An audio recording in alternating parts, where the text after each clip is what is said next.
میرا تعلق اسکینڈینیویا سے ہے، لیکن میں نے اپنی یونیورسٹی کی تعلیم کینیڈا سے حاصل کی اور یہ واقعہ وہیں پیش آیا۔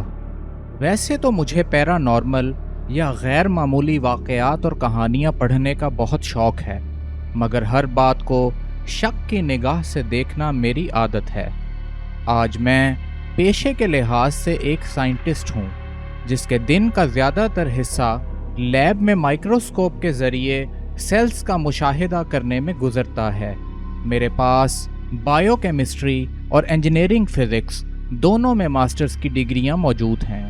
اگر بات کو سمیٹا جائے تو میں وہ شخص ہوں جس سے آپ پیرا نارمل پر یقین رکھنے کی بالکل توقع نہیں کر سکتے، مگر اس واقعے نے مجھے ہلا کر رکھ دیا تھا اور اسی لیے اسے بیان کرنا ضروری ہے۔ میری عمر تقریباً 21 سال تھی۔ میں اپنے ایک دوست اور اس کے روم میٹ کے ساتھ ایک 2 بیڈ روم اپارٹمنٹ میں رہ رہا تھا، جو کہ ٹاؤن کے تھوڑے ویران حصے میں موجود تھا۔ ایک دن میں گھر میں اکیلا تھا جب فون کی گھنٹی بجی۔ فون پر بتایا گیا کہ ہمارے روم میٹ کی ماں کا شدید کار ایکسیڈنٹ ہوا ہے۔ میرا دوست اور وہ روم میٹ دونوں ایک چھوٹے سے قصبے سے تعلق رکھتے تھے، جو تقریباً 2 گھنٹے کی مسافت پر تھا۔ یہ ایکسیڈنٹ اسی قصبے میں پیش آیا تھا۔ وہ دونوں یہ خبر پا کر اسی وقت گاڑی میں بیٹھے اور اپنے گھر کی طرف چل دیے۔ اس کے نتیجے میں میں اس گھر میں اس رات اکیلا رہ گیا۔ رات کے پچھلے پہر میں لیونگ روم میں صوفہ پر بیٹھا ٹی وی دیکھ رہا تھا کہ اچانک کچن میں موجود فون کی گھنٹی بجی۔ میں نے بھاگ کر فون اٹھایا تو یہ ہمارے روم میٹ کی آواز تھی۔ وہ رو رہا تھا کہ اس کی ماں زخموں کی تاب نہ لاتے ہوئے اس دنیا سے جا چکی تھی۔ دکھ کی وجہ سے زیادہ دیر وہ مجھ سے بات نہ کر سکا۔ یہی وہ وقت تھا جب سب کچھ شروع ہوا۔ جیسے ہی میں نے فون رکھا، ایک دم بجلی چلی گئی۔ غور کرنے پر محسوس ہوا کہ اچانک باہر ایک طوفان آ گیا تھا اور شاید وہی بجلی کے جانے کی وجہ بنا تھا۔ ایسا طوفان میں نے پہلے کبھی نہ دیکھا تھا۔ ہوا اتنی تیز تھی کہ لوہے کے بنے کوڑے دان اڑ اڑ کر گرنے کی آواز پچھلی گلی سے آ رہی تھی۔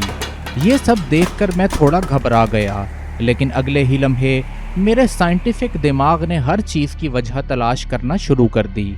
یہ لائٹ شاید اس لیے گئی ہوگی کہ طوفان کی وجہ سے باہر شاید کوئی درخت بجلی کی تاروں پر گرا ہوگا، جو کہ ایک نارمل سی بات ہے۔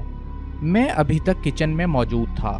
کچن تمام کمروں سے منسلک تھا اور لیونگ روم تک پہنچنے کے لیے اس میں سے گزر کر جانا پڑتا تھا۔ کچن کا فرش لکڑی کا بنا ہوا تھا اور اگر کچن کے ایک کونے سے دوسرے کونے تک چلا جائے تو 3 مختلف جگہوں سے ایک منفرد تیز کریکنگ کی آواز پیدا ہوتی تھی اور ہمیشہ 3 بار ہوتی تھی۔ میں اس گھپ اندھیرے کچن میں کھڑا تھا کہ اچانک میں نے اپنے روم میٹ کے کمرے سے روشنی باہر آتی محسوس کی۔ کمرے کا دروازہ بند تھا، لیکن دروازے کے نیچے سے مجھے اتنی تیز روشنی آتی نظر آ رہی تھی جس سے آنکھیں چندھیا جائیں۔ ایسا محسوس ہوتا تھا جیسے کمرے میں سورج کو قید کر دیا گیا ہو۔ یہ دیکھنا تھا کہ میرا جسم ڈر کے مارے کانپنے لگا۔ میرے قدم وہیں جم گئے اور میری اتنی ہمت نہ ہو سکی کہ میں دروازہ کھول کر یا اس کے قریب جا کر بھی دیکھ سکوں۔ یہ کمرہ پیچھے کی گلی کی طرف موجود تھا اور ایسا ممکن ہی نہ تھا کہ یہ روشنی کسی گاڑی کی ہیڈ لائٹس کی ہو۔ میں نے کچھ ہمت جمع کی اور دوڑ کر لیونگ روم تک پہنچا اور صوفے پر لیٹ گیا۔ وہاں ایک کمبل یا بلینکٹ پڑا تھا جو میں نے اپنے سر پر لے لیا، اور پھر میں نے وہ آواز سنی، کچن کے فلور پر چلنے سے پیدا ہونے والی پہلی آواز۔ میرا دل جیسے رک گیا۔ میں چاہ رہا تھا کہ فلور پر چلنے سے پیدا ہونے والی اگلی آواز نہ آئے، اور پھر دوسری آواز آئی۔ ایسا ڈر میں نے پہلے زندگی میں کبھی محسوس نہ کیا تھا۔ کوئی کچن میں تھا اور لیونگ روم کی طرف آ رہا تھا، جہاں میں صوفے میں بلینکٹ کے نیچے خوف سے کپکپا رہا تھا۔ اور پھر تیسری آواز آ گئی۔ اس وقت میں جان گیا تھا کہ کوئی مخلوق کچن میں مجھ سے صرف 15 فٹ دور موجود ہے۔ میں لاشعوری طور پر یہ جانتا تھا کہ اگر میں نے سر اٹھا کر اسے دیکھنے کی کوشش کی تو میری زندگی شاید مکمل طور پر بدل جائے گی۔ اس ڈر نے مجھے سر اٹھانے نہ دیا اور میں اسی طرح وہاں پڑا رہا حتیٰ کہ صبح ہو گئی۔ آج 20 سال بعد ایک سائنٹسٹ کے طور پر مجھے ایسا محسوس ہوتا ہے کہ شاید میں ایک منافق ہوں۔ آپ کے کمفرٹ زون سے باہر واقع ہونے والے تجربات پر سے نظریں پھیر لینا ہرگز اس سائنسی طریقے کی پہچان نہیں جسے میں آج ہر چیز کے اوپر رکھتا ہوں۔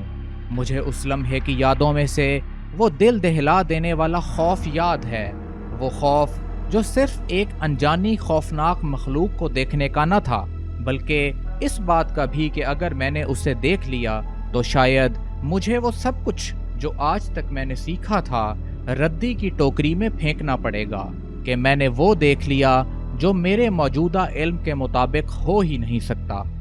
میں نے ان 20 سالوں میں اس واقعے کی سائنٹیفک ایکسپلینیشن معلوم کرنے کی بہت کوشش کی مگر ناکام رہا۔